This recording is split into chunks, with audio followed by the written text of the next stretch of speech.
Hi hello అండి, అందరూ ఎలా ఉన్నారు? బాగున్నారా? నేనైతే చాలా బాగున్నానండి. మీ అందరూ కూడా బాగుండాలని మనస్ఫూర్తిగా కోరుకుంటున్నాను. ఇది చూడండి, ఇక్కడ డ్యాన్స్ వేస్తాడు. నేను ఊరు వెళ్తున్నాను కదా, హాలిడేస్ ఇచ్చారు, అమ్మ వాళ్ళ ఇంటికి వెళ్తున్నాను. ఎంత చిరునవ్వుతో పంపిస్తున్నాడు అసలు. ఎవరిని ఎందుకు అంత హ్యాపీగా ఫీల్ అవుతున్నావు?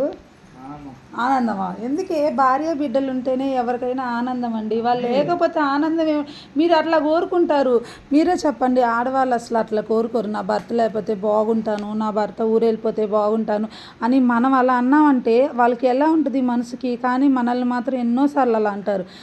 ఎంత హ్యాపీగా నవ్వుతారో. భార్య పిల్లలు ఊరెళ్తుంటే అంత హ్యాపీ అనిపిస్తుంది. ఎందుకండి మేము మిమ్మల్ని అన్నాం కదండి అలాగా. ఎంజాయ్మెంట్ అనిపించింది. ఆ సౌండ్ వస్తే ఇక్కడ పోయి దాగు. ఎంజాయ్మెంట్ అనిపించింది. డ్యాన్స్ వేస్తున్నాడు చూడు, వెళ్ళు వెళ్ళు వెళ్ళు అని. నువ్వు కూడా మామూలుగా అయితే ఎంత అబ్బా తర్వాత చేస్తలే అంటాడు. కానీ బ్యాగులు దులపడం కానీ అస్సలు మామూలుగా కేకండి. నువ్వైతే ఎంతమంది సంతోషంగా ఉండదు చెప్పండి. ఎందుకు ఆ సంతోషం? ఎందుకండి మనం ఉంటేనే సంతోషం ఉంది. కరెక్టే. ఆ ఊహ ఎప్పుడో ఒకసారి అలా అనిపించింది. సరే, ఇక్కడ ఏంటంటే బయలుదేరు. మా ముంత వీడియో చూసారు కదా, దీనికి ముందు వచ్చింది. ముంత పగలు కొట్టాం. పిల్లలకి నైట్ డ్రెస్లు అవన్నీ తీసుకుందాం అని చెప్పేసి ఇంకా బ్యాగులన్నీ రెడీ చేసి పక్కన పెట్టి ఇంకా మేమేం చేసామంటే చీరాల బయలుదేరాం. ఎండలు మామూలుగా లేదండి, ఫుల్ ఎండలు. ఇంకా ఊరు వెళ్తున్నాం కదా, దాని గురించి మాట్లాడుతుంటే నువ్వు ఉంటావా, నేను వెళ్తాను, నువ్వు వెళ్తే నేను రాను, అది ఇది ఇద్దరు మాట్లాడుకుంటా ఉన్నాం. ఇంకా రెడీ అయ్యి చిన్నగా లేసి ఇంకా చీరాల ఎండలు బాగున్నాయి కదండి. చీరాలు ఏముందిలే, ప్రతి చోట ఎండలు ఎక్కువగానే ఉన్నాయి. ఇంకా మా వారు ఏంటంటే పట్టడానికి పగ్గాలు లేవు కదా. ఎంత హ్యాపీయో. ఇంకా మా వారు కూడా రెడీ అయిపోతూ ఉన్నారు. మా పెద్దది రెడీ అయిపోయింది. చిన్నది ఏంటంటే నేను రెడీ చేశాను, కానీ నైట్ డ్రెస్తోనే రెడీ చేస్తాను. ఎందుకంటే ఎండ ఎక్కువగా ఉందని చెప్పేసి ఇంకా నైట్ డ్రెస్ వేసాను, దీనికి డ్రెస్ వేసాను. ఇంకా చిన్నగా బయలుదేరి వెళ్ళి చీరాలంతా ఒక రౌండ్ వేసాం. ఏమేమి కావాలి ఏంటి అని చెప్పేసి ఇంక ముంత పగల కొట్టాగా. మన ఇష్టారాజ్యం. మనం మా వారు డబ్బులు లేదన్నా సరే, ముంత పగల కొట్టావుగా, ఇంత నిందుగా ఇంతేం చేసావు అంటా ఉంటాం కదా. ఇంక వెళ్ళి నేనంటే ఏం తీసుకోలేదండి, పిల్లల వరకే. ఆయన కూడా ఏం తీసుకోలేదు. పిల్లలకి తీసుకొని ఇంకా ఇక్కడికి వచ్చేస్తున్నాం కదా, ఇక్కడ ఏదైనా స్వీట్ కానీ ఏమైనా కావాలంటే తీసుకొని వద్దామని చెప్పేసి ఇంకా బయలుదేరాము. వంట కూడా ఏం చేయలేదు, సాంబారు ఉంటే ఇంకా అదే తినేసాము. ఇదిగోండి, బొమ్మ అంటే నాకు ఎంత ఇష్టం అంటే బుజ్జి బొమ్మ. అసలు పిల్లోడు ఇప్పుడు పుట్టిన పిల్లోడిలాగే ఉంటాడండి అసలు. అయితే కనుక కదండి ఈ బొమ్మ. ఆ రోజు పుట్టినరోజుకి జెస్సీ బర్త్డే కొన్నాము. ఇది డీమార్ట్లో తీసుకొని వచ్చాము ఆ రోజు. భలే ఉంటాయి. అయితే ఇది ఇంకా ఊరు వెళ్ళిపోతే ఇంకా మా ఆయన ఇష్టరాజ్యం. ఇల్లు అంతా అసలు ఇంకా ఇంత ఎలా చేస్తాడంటే ఇంకా అలా చేస్తాడు. ఇల్లు మళ్ళీ వెళ్ళాక ఆడవాళ్ళకి పెద్ద టాస్క్ ఏందో తెలుసా, మళ్ళీ ఇల్లంతా పండగకి క్లీన్ చేసినట్టు చేసుకోవాలి. మాకు వచ్చిన బాధ అది. మేము మనస్ఫూర్తిగా మా అమ్మ వాళ్ళ ఇంటికి వెళ్ళాలని మేము వెళ్ళాం. సంవత్సరంలో ఒక్కసారి కూడా మేము వెళ్ళట్లేదని మీరు వేలైతే చూపెట్టి వెళ్ళొచ్చు కదా, ఇది కదా, మేము హ్యాపీగా ఉంటాం కదా అన్న మీ మాటలు సగం భరించలేక మేము వెళ్తామండి. అర్థమైందా? పక్కేం కాదా? అంతే. ఎప్పుడెప్పుడు వెళ్ళిపోదామా పుట్టినట్టుగా చూస్తారు.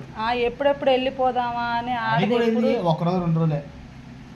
మరి వెళ్ళకపోతే అప్పుడు కూడా మీకు బాధ అనిపించింది. మిమ్మల్ని ఫ్రీగా వదిలేయాలి కదా మేము. అదే మాట మేము మిమ్మల్ని అంటే ఎలా ఉంటుంది, మీరు వెళ్ళిపోండి, మేము ఉండాలనుకుంటున్నాము, ఫ్రీగా ఉంటాము అని అంటే మీ మనసుకి ఎంత బాధ అనిపించింది. వదిలేయరు. అదేం లేదు. ఇదిగోండి వచ్చాము ఇక్కడికి. ఇక్కడ కాటన్ ఫ్రాక్స్ చాలా బాగుంటాయి. కానీ ఏంటంటే మా చిన్నదాని సైజే దొరికింది. పెద్దదానికి ఏంటంటే స్వాతి షాపింగ్ మాల్లో తీసుకున్నాను ఫ్రాక్ కాటన్ది. చిన్నదానికి ఇక్కడ ఫ్రాక్స్ అయితే కాటన్ అయితే చాలా బాగుంది. ఒక కాటన్ది తీసుకున్నాను. ఇంకా తీసుకొని ఇంకా ఏమేమి కావాలా అని వెతికి చీరాలంతా జల్లెడు బట్టి కొన్నామండి అన్నీ. ఇంకా ఈ ఎండలకి అస్సలు దాహం ఇంకా అంతే. మరి ఏమి దాహం వేస్తుందంటే ఎంత దప్పికంటే అంత దప్పిగా. చూడడానికి అసలు ఏమో చల్లగా ఉన్నట్టుంది. ఎండలు మామూలుగా చూడండి, ఎవ్వరు లేరు. మధ్యాహ్నం పూట పిచాచులు రాక్షసులాగా మేమే వచ్చామన్నమాట. అంత ఎక్కువ మంది ఏం లేదు.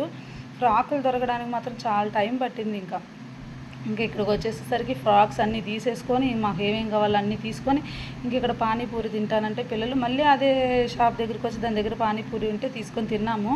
తిని మళ్ళీ చిన్నగా బయలుదేరి ఇంకా ఏదో స్వీట్ షాప్ దగ్గర అక్కడ ఆగాం కదా, స్వీట్ అవి తీసుకొని ఇదిగోండి స్వాతి షాపింగ్ మాల్ అన్నమాట. కానీ షాపింగ్లో కూడా కొంచెం ఎక్కువ మందే ఉన్నారు. సమ్మర్ హాలిడేస్ కదా, అందరూ కొనుక్కోవడానికి వస్తూ ఉన్నారు.